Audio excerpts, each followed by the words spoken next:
Assalamualaikum Ustaz. Waalaikumsalam warahmatullahi wabarakatuh. Okey, hari ni saya nak tanya sikit lah. Baru-baru ni kita dengar adalah kat Facebook, kat Instagram, adalah kecoh-kecoh pasal harta ni. Adalah isu-isu pasal harta ni, pasal faraid lah, apalah, siapa yang berhak lah. So kami ni pun tak clear sangat lah pasal benda-benda ni. So boleh tak Ustaz cerita sikit pasal faraid ni secara general je lah. Dan siapa yang berhak atas harta faraid si mati ni. Okey. Assalamualaikum warahmatullahi wabarakatuh. Jadi kita nak bercakap berkaitan tentang isu tadi ditanyakan pada saya adalah harta, isu tentang faraid. Bila sebut tentang faraid ini, apa yang saya dapat kenal pasti adalah isu tentang harta selepas kematian. Dia berkaitan, kalau sebut faraid adalah kematian.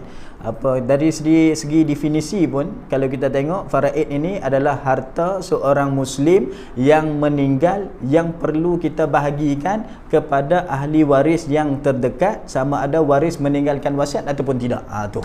Senang faham, kata harta itu adalah harta si mati yang perlu kita bagikan kepada waris-waris si mati. Itu. Okey, sebelum kita nak pergikan harta faraid ini kepada si mati, kita perlu lihat beberapa perkara yang kita perlu buat sebelum harta ini dapat dibahagikan. Antaranya, yang pertamanya perlu kenal pasti sama ada si mati sepanjang hayatnya dia ada berhutang tak. Kalau dia ada berhutang, pertama selesaikan hutang. Yang kedua, si mati ini dia ada meninggalkan wasiat tak? Kalau si mati meninggalkan wasiat, makanya wasiatnya tidak boleh melebihi 1/3. Okey, kalau wasiat tadi melebihi 1/3 harta dia, maka ahli waris yang bakal menerima harta faraid pusaka ini berhak, orang kata apa, membantah dan menghilangkan untuk hak berwasiat kepada orang yang perlu boleh menerima wasiat tadi ni. Yang seterusnya, adakah sepanjang hidup si mati dia pernah melakukan transaksi hibah? Kalau ada hibah, membahagikan atau menghadiahkan hartanya semasa hidup, maka harta hibah tak dikira sebagai faraid. Seterusnya, perlu lihat kepada kos selenggara urusan jenazah si mati. Perlu selesaikan semua ni terlebih dahulu, makanya barulah boleh pergi kepada isu faraid. Dan yang terakhir, kalau si mati itu ada meninggalkan suami atau isteri, maka kita perlu lihat pula mereka ni mengumpul harta semasa perkahwinan, dan harta yang didapati dalam tempoh perkahwinan dia dikenali sebagai harta sepencarian. So asas yang saya ingat 5 perkara ni perlu kita selesaikan, barulah kita boleh pergi kepada isu faraid. Okey, sekarang kita nak pergi pada isu faraid. Isu faraid, pertama kena lihat berapa banyak harta yang perlu kita kumpulkan untuk difaraidkan. Okey, yang kedua adalah siapa ahli waris yang bakal menerima faraid. Faraid ini kita boleh cakap dia sebagai hukum Allah. Allah yang menetapkan. Dia sebagai hukum hudud, hukum yang telah Allah tetapkan di dalam Quran secara pasti. Bila berlakunya kematian, perlukan kepada faraid. Namun dalam agama, sebelum nak pergi kepada isu faraid, kita ahli waris boleh duduk bersama, berbincang sama ada harta si mati untuk dibahagikan kepada faraid ataupun dibahagikan sama banyak.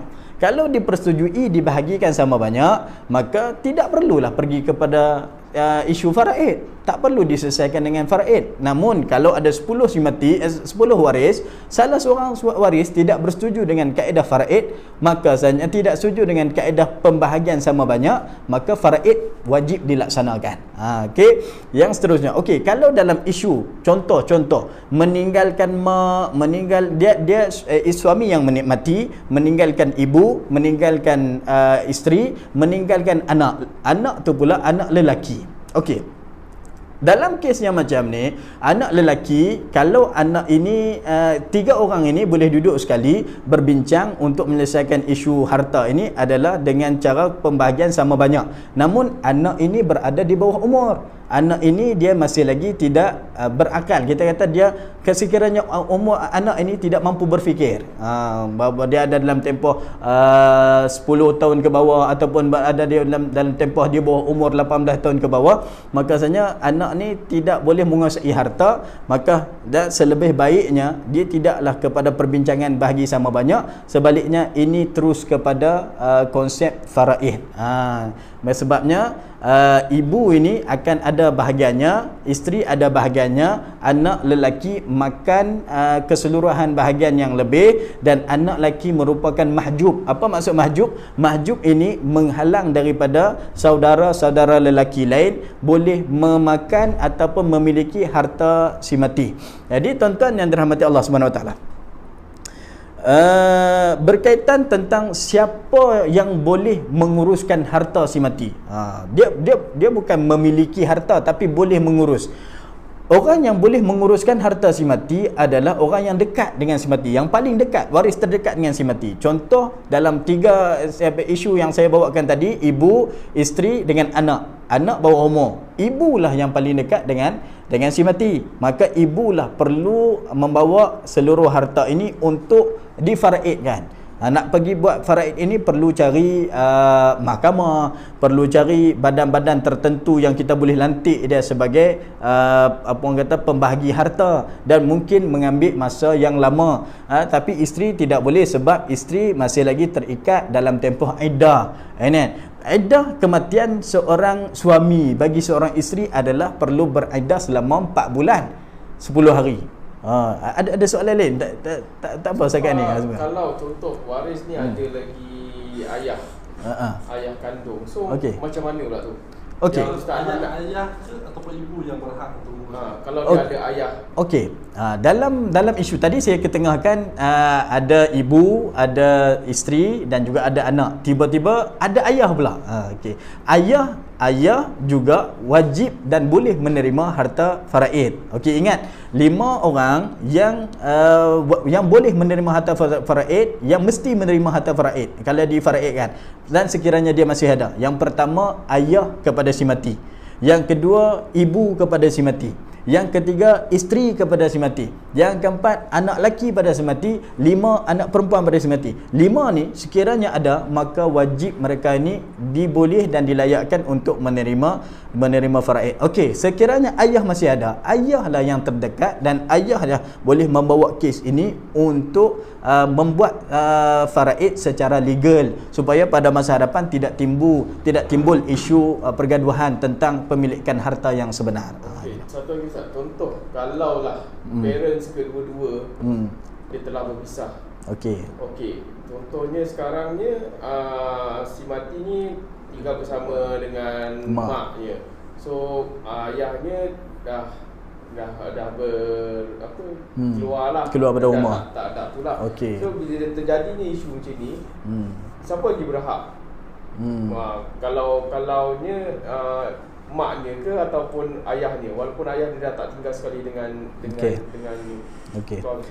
isu berkaitan faraid ini, walaupun mak ayah bercerai, namun dia tidak memutuskan hubungan anak dengan bapa.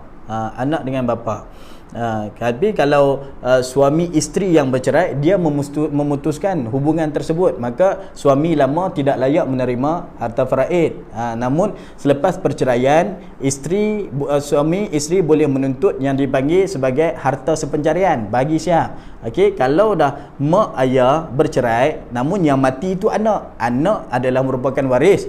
Ayah yang bercerai dengan mak ini, kedua-duanya layak mendapat faraid dengan tahap yang sama, dan siapa yang layak menguruskan, yang terdekatnya adalah ayah, dan ibu pun sama-sama boleh menguruskan. Kalau ibu boleh bawa benda ni, pergilah ibu bawa. Kalau ayah boleh bawa, ayah bawa. Namun keutamaan untuk buat kerja-kerja bertemu dengan ARB ataupun mana-mana trustee pengurusan harta orang Islam ni, silakan bawa. Dan kalau ibu nak pergi dengan diwakilkan kepada seseorang, itu hak ibu lah.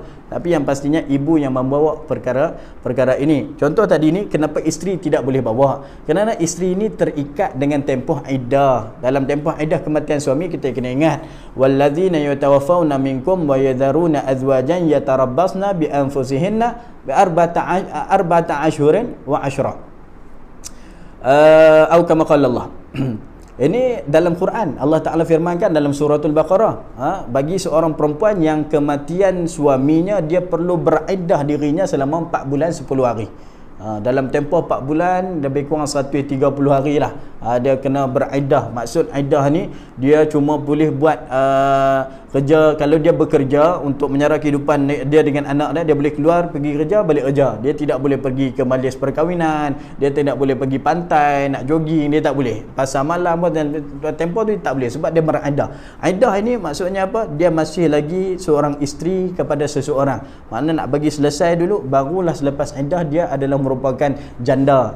Title janda ni dapat setelah mana selesai beriddah. Dalam tempoh iddah itu masih lagi isteri orang sebenarnya. Okey, sebab tu untuk berurusan dengan ni adalah diberikan kepada ibu ataupun diberi ayah semati yang terdekat untuk menguruskan harta si mati. Tapi kalau balu tu pergi pulang ke rumah parents dia boleh lah.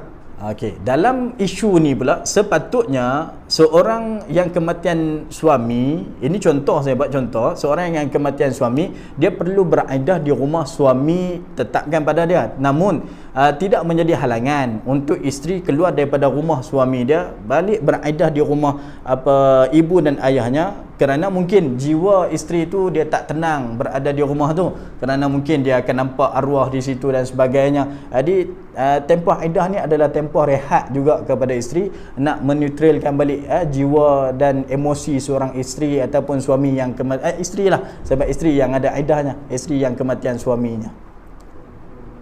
Tapi kalau macam tu, dia boleh, orang masih boleh berjumpa dia lagi. Orang yang melawat atau menziarah dia masih boleh lagi. Dalam isu melawat ni, cak dulu deh. Okey. Dalam isu melawat ni, dia tak boleh keluar jumpa orang. Tapi orang nak datang, dia menerima kunjungan tu, dia perlukan ada orang yang tidak menimbulkan fitnah, orang lain yang menyambut. Bukanlah dia mak ayah dia, bukan dia dengan seorang lelaki lain datang. Tapi kalau orang perempuan datang tak apa, ni isunya adalah lelaki yang bukan ada hubungan saudara datang pada ketika itu. Dalam keadaan tu pula boleh menimbulkan fitnah. Itu kita langkah berjaga-jaga, ihtiyat, elak di orang kata apa, tak payah buat lah. Tapi kalau macam ada mak ayah dia ada, mak ayah dia ada boleh lah. Mak ayah dia ada boleh lah. Dia ke belakang lah, maknanya mak ayah ke depan, dia ke belakang, dia tidak menonjolkan diri dia. Kalaupun dia menonjolkan diri dia, bukanlah dalam keadaan dia berhias, sebab dia dalam tempoh beriddah, berkabung.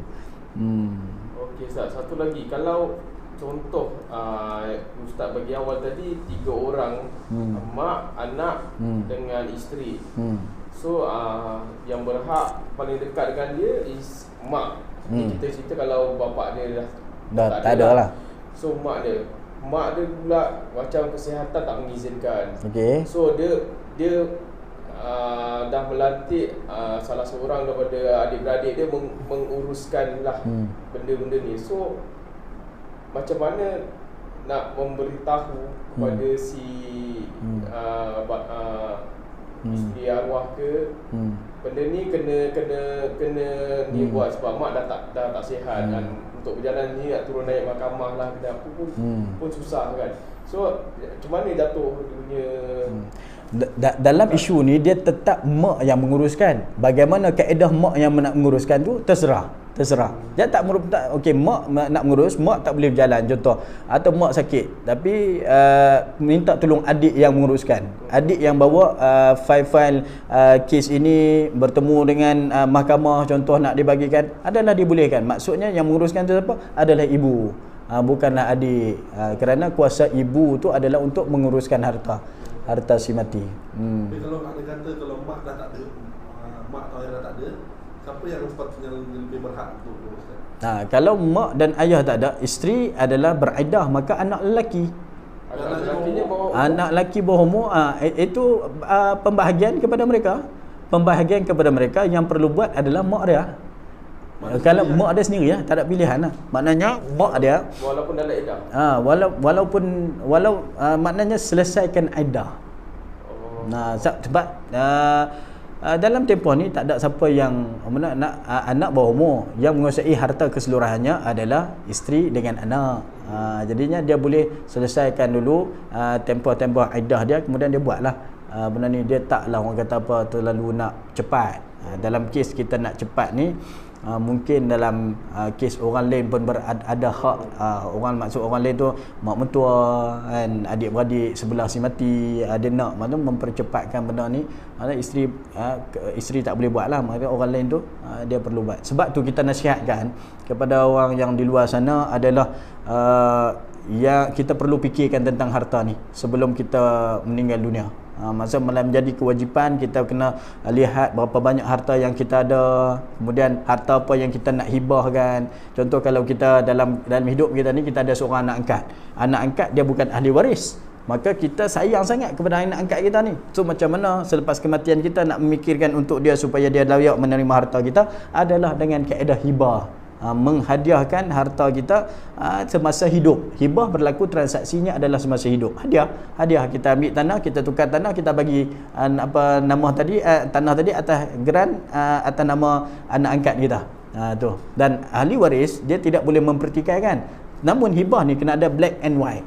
Dia tidak ada boleh hibah dengan mulut tak. Hibah dengan mulut pada hari ni kita dah tak boleh nak terima. Sebab ahli waris akan argue, dia akan isu mana bukti yang dihibahkan. So bila tidak ada bukti, maka dari sudut pentadbiran pengurusan harta umat Islam sekarang ni perlukan kepada bukti. Maka kalau tak ada bukti, dia jadi harta atau faraid yang perlu bahagikan selepas kematian. Tapi Ustaz, dalam sepanjang kata faraid tu belum selesai lagi. Okey. Macam rumah, kenderaan, tanah ke apa ke, si isteri ataupun anak boleh guna tak? Maksudnya ada hak tak guna? Okey, dalam nak inilah. Dalam tempoh nak menyelesaikan faraid ni apa? Faraid ni kita nak menentukan harta itu atas nama siapa, hak milik siapa. Namun kita kena fikir macam ni. Harta ni pinjaman daripada Allah Ta'ala. Dia cuma kita diberikan nama saja. Letakkan nama, selepas kita mati, harta tadi ni Allah akan pinjamkan pula kepada anak kita. Kemudian anak kita mati, pinjamkan pula kepada cucu. Gitulah. Maksudnya harta ni pinjaman. Cuma kita nak letakkan harta ni atas nama siapa. Dalam tempoh nak meletakkan harta nama siapa, gunalah sebagaimana biasa. Guna kereta sebagaimana biasa. Tak payahlah parking kereta tu sehingga selesai. Kita nak bagi siapa yang menggunakan kereta tu adalah bukan dia yang menggunakan, dia pemilik kereta tu. Dia sekadar mengguna. Namun nak menyatakan dia pemilik adalah setelah mana siap pembahagian. Bila pembahagian harta, faraid kata ini kereta kau punya, nama kau, jadi hak kau. Kalau ni tanah kau punya, jadi tanah tu nama kau. Rumah ni kau punya, jadi rumah ni nama kau. Tapi rumah tu siapa nak duduk di situ, atas kebenaran kau lah, dah jadi hak kau. Itu je isunya. Maknanya boleh digunakan semasa nak melaksanakan penentuan harta faraid tu hak milik siapa. Okey, so macam kalau barang-barang lah, contoh dalam rumah tu, dia orang cakap macam mana nak cakap, kalau barang dalam rumah tu macam TV ke, macam sofa ke apa, ke telefon ke apalah, komputer ke apa, tiba-tiba dia ambil. Kan dia ambil. So jatuh ni sebenarnya ada orang cakap dia ambil tu siapa yang ambil? Isteri lah kepada si mati ke, ataupun suami kepada si mati ke, atau anak dia ke. Lepas tu nanti adalah macam saudara mara cakap, tak boleh ambil ni selagi tak selesai faraid ni, apa benda. So saya pun macam agak confused juga kat situ. Boleh diambil ke, boleh diguna ke, ataupun maksudnya ambil dan guna lah, bukan ambil simpan buat kenangan ke apa. Rumah yang si mati tinggal ni adalah hak milik isteri juga. Di situ dalam rumah tu, dalam rumah yang dibekalkan suami kepada isteri tu adalah menjadi harta sepencarian. Sekiranya dibawa masuk ketika mana dalam tempoh perkahwinan tu diperoleh harta-harta tadi. Contoh TV, kalau si mati meninggal pun dia nak tengok TV, dia nak mengambil TV tu dan nak dikira sebagai harta sepencarian, itu boleh lah, mana dia boleh ambil. Kalaupun harta yang disediakan oleh suami, rumah tu sekali dengan harta dalaman tu, dia boleh sebelum perkahwinan dia dipanggil sebagai harta suami, harta yang perlu difaraidkan. Jadi sebaiknya benda yang di dalam rumah tu tak payah nak, orang kata nak bawa keluar lah. Maknanya kita selesaikan isu faraid, biarkan dulu dalam rumah tu, guna sebagaimana biasa, tak perlu kita nak ambil dulu. Jadi kita ambil tu, takut kita mengambil hak orang lain sebelum kita faraidkan. Memanglah hak kita, tapi dalam harta tu juga ada hak mak mentua kita. Contohnya ada harta adik-beradik kepada si mati, contohnya ada harta anak kita. Kita tak boleh nak menakwa semua tu harta kita. Memang kita berhak. Namun contoh dalam wang ringgit yang suami tinggalkan tu, memang kita berhak lah, sebab kita nak meneruskan kelangsungan hidup. Kita boleh ambil setakat mana yang kita boleh ambil, yang suami tinggalkan. Mana kalau ada kad bank suami tinggalkan tu, kita nak cucuk tu langkah hati-hati. Kita kena fikir setakat mana kita untuk ambil untuk melangsungkan kehidupan seterusnya, sehingga kita mempercepat. Sebab tu kita kena percepatkan proses faraid. Sebabnya halal, sebab harta suami yang mati adalah merupakan harta isteri juga. Duit suami dalam dompet adalah isteri boleh ambil menggunakan untuk meneruskan kelangsungan hidup. Kalau suami hidup, maka suami yang perlu nafkahkan kepada isteri. Duit suami itu juga bagi kepada isteri. Maka suami mati, siapa nak bagi nafkah? Sedangkan isteri ada anak untuk meneruskan lagi kelangsungan hidup. Maka dia harus mengambil duit itu, dan sekiranya dia harus mengambil duit itu untuk meneruskan kelangsungan. Kalau contoh orang lain yang nak datang infak kepada dia tu, kita tak boleh kacau, sebab tu duit dia. Sudah hak dia, duit gaji dia, kita tak boleh kacau. Sebab tu ni. Tapi dalam kita pun tak boleh mendakwa bahawa duit yang ada di rumah tu adalah perlu difaraidkan dulu baru ni. Tapi kita ambil mudah macam ni lah. Kita ambil toleransi. Dia pun suami, dia pun jaga suami, dia pun isteri, dia pun jaga suami semasa hidup. Kemudian dia nak ambil, kita halalkan benda tu. Sepatutnya memang tu hak dia ambil pun tidak menjadi masalah. Okey, tapi cuma kepada anak.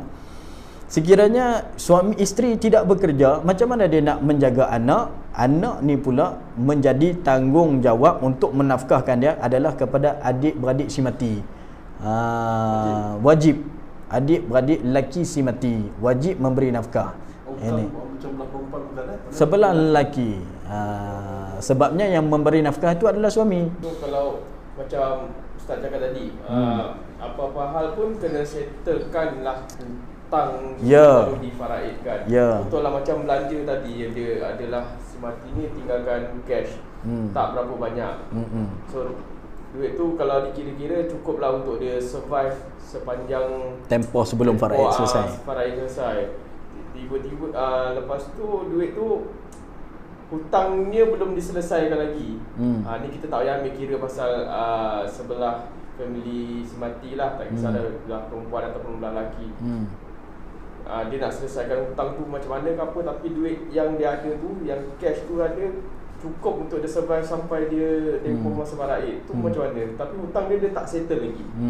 So mana yang perlu di yang si mati meninggal ni perlu meneruskan kelangsungan hidup, maka memberi keutamaan kepada waris yang si mati tinggal. Yang hutang ini adalah kepada harta yang si mati tinggal. Maksudnya sebelum nak faraidkan harta-harta yang lain, maka perlu selesaikan hutang melalui harta-harta yang lain, bukan harta cash yang ada di tangan isteri. Itu hak isteri lah untuk serainya. Maknanya hutang ni hutang ni mungkin tempoh dia tu lebih lama. Jadi yang lebih aulawiyat, lebih keutamaan untuk meneruskan hidup adalah isteri dan anak-anak mungkin. Mana untuk menyelesaikan isu hutang ini adalah melalui duit yang suami yang arwah tinggal, si mati tinggal. Selesaikan hutang dulu, barulah boleh kepada faraid ataupun nak bagi kepada harta semencarian lain-lainnya tu. So macam duit dalam bank tu, macam kad ATM tu kononnya dalam tu ada contohlah mati tinggalkan RM50,000. So dia keluarkan duit tu, kad ATM sampai RM10,000 dia keluarkan contoh. So dia ada hak ke tak, atau macam jumlah yang terlalu besar agaknya dalam RM10,000 tu, dia ada hak ke ataupun duit dalam 50,000 yang dalam simpanan bank dia tu perlu difaraidkan. Dia langkah berjaga-jaganya adalah kita faraidkan. Kita faraidkan secepat mungkin duit itu.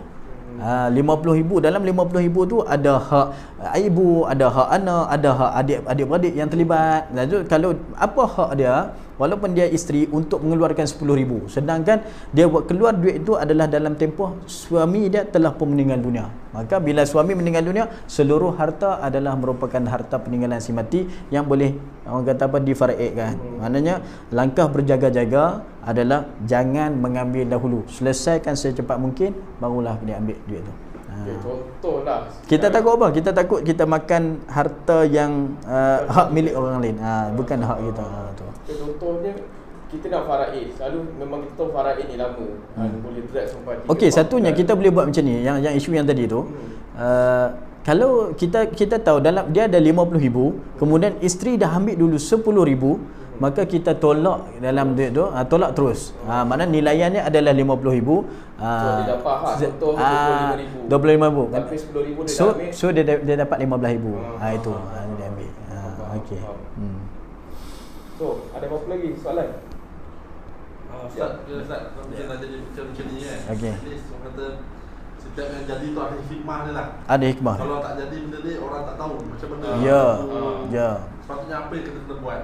Ya. Kalau kita sebagai kata yang bakal nak mati nanti ni, Persiapan terhadap harta kita. dia, selain pada nak bertaubat tu, apa persiapan tu Ustaz? Supaya benda-benda macam ni kita tak jadi lah. Elok. Jadi iktibar Ya. kita lah, walaupun kita ni punya taklah berharta sangat. Kalau benda-benda ni akan jadi bila orang yang berharta, yang banyak duit dan macam Selalunya orang akan bergaduh selepas kita mati lah. Betul. Kita penat-penat cari duit, akhirnya kita masuk dalam kubur dalam keadaan kita sengsara sebab anak-anak lain bergaduh tentang harta kita. So kebanyakan berlaku pada hari ini. Selalu kita kena pandang bahawa kita akan mati satu hari nanti, dan Allah memberikan kepada kita harta sepanjang kita hidup. Maka harta ni perlu kita uruskan.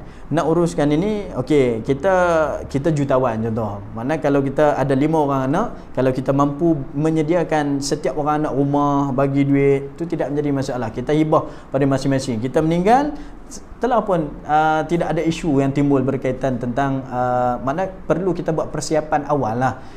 Kalau kita nak hibah, kita hibahkan dulu. Kalau kita nak wasiat, pastikan wasiat kita itu tidak lebih daripada 1/3. Nah, wasiat ini, hibah berlaku semasa transaksi kita masih hidup. Wasiat berlaku ketika mana kita telah meninggal. Barulah harta tadi, harta yang diwasiatkan ini kepada si A 1/3. Kalau lebih daripada 1/3, si B layak untuk membantah, dan harta wasiat tadi tidak dikira. Maknanya selesai. Itu ilmu ni kita kena tahu. Ataupun kalau susah sangat kita nak mentadbir harta kita, kita melantik seorang wasi, orang yang boleh dipercayai. Contoh saya nak sebut di sini banyaklah kan. Pengurus-pengurus harta yang bertauliah, kita boleh jumpa dia, kita beritahu harta kita macam ni, maka dia akan siapkan dokumentasi, dan berlakunya kematian, maka mereka ni lah bertanggungjawab untuk menyelesaikan harta-harta kita dengan lebih adil, dan mereka ni meletakkan charge ataupun fee bayaran lah untuk pengurusan tu semestinya. Ustaz, macam hutang-hutang tu Ustaz, saya rasa pun kena sedarakan juga. Ya.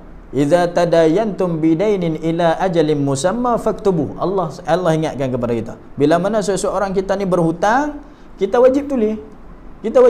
Kadang-kadang kalau kita tidak menulis, kita mati. Siapa yang tahu kata kita berhutang? Kita pula kena buat pengumuman siapa ada berhutang dengan si mati. Kadang orang yang kita buat pengumuman, ada orang yang datang minta hutang. Dia mendakwa bahawa si mati hutang dengan saya 20,000. Jadi siapa nak mendakwa 20,000? Mananya black and white kata 20,000 tu ada. Jadinya timbul isu dari segi kepercayaan kita kepada orang tu. Namun ingat, roh si mati tertahan dengan hutang. Jadi hati, walaupun dia buat baik dengan isu hutang, sampaikan Rasul sallallahu alaihi wasallam sendiri tidak solat jenazah atas orang yang berhutang. Sehingga kan sahabat lain datang, dia katakan, ya Rasulullah, aku bertanggungjawab untuk menyelesaikan hutang si mati ni. Nabi kata, selesaikan sekarang. Nabi tak bertangguh. Nabi kata selesaikan sekarang. Setelah mana selesai sekarang ni, barulah Nabi angkat takbir solat jenazah si mati. Selesai dulu, barulah Nabi mengangkat takbir untuk selesai untuk solat jenazah si mati tadi. So apa? Isu hutang ni sangat berat.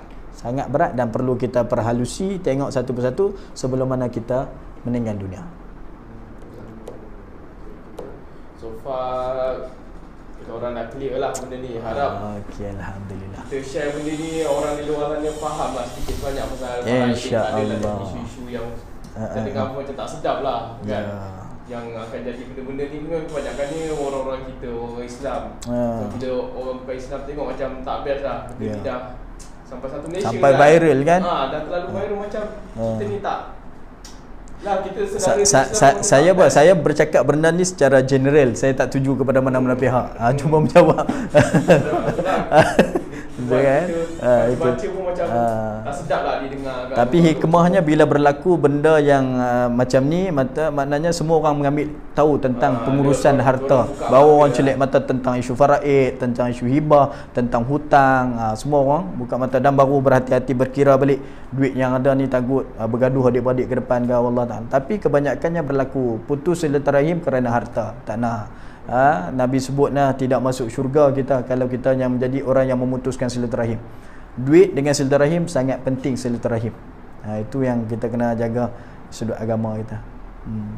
Okey Ustaz, takat tu je lah. Dia apa-apa ada soalan lagi kita datang lagi Okey, terima kasih banyak. Assalamualaikum. Waalaikumsalam warahmatullahi wabarakatuh.